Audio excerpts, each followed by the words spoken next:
Arrivés à Golgotha, les soldats romains posèrent la croix au sol et forcèrent Jésus à s'allonger dessus. Sans aucune pitié, ils prirent de longs clous en fer et commencèrent à les enfoncer dans ses mains. Chaque coup de marteau résonnait dans l'air, tandis que le métal perçait ses paumes, provoquant une douleur atroce. Son corps tressaillit à chaque impact, mais il resta silencieux, endurant la souffrance sans protester. Ensuite, les soldats enfoncèrent un autre clou dans ses pieds, l'immobilisant complètement sur le bois. Une fois cloué, ils soulevèrent la croix et la dressèrent verticalement, la laissant tomber lourdement dans un trou creusé dans le sol.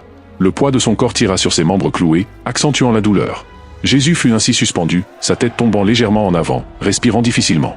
Autour de lui, la foule le regardait. Certains se moquaient de lui, tandis que d'autres le regardaient avec pitié. Les soldats se partagèrent ses vêtements en tirant au sort. Les prêtres et les chefs religieux, satisfaits, se tenaient à l'écart, observant leur œuvre.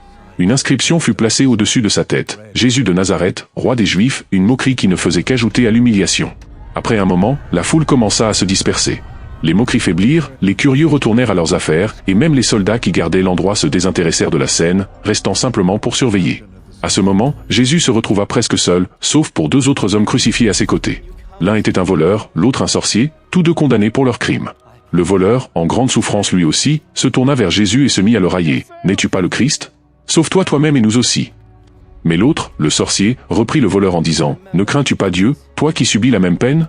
Nous sommes punis justement pour nos actes, mais cet homme n'a rien fait de mal. » Puis, il se tourna vers Jésus et, dans un souffle, lui dit « Souviens-toi de moi quand tu viendras dans ton royaume. » Jésus leva difficilement les yeux et répondit « Aujourd'hui, tu seras avec moi dans le paradis. »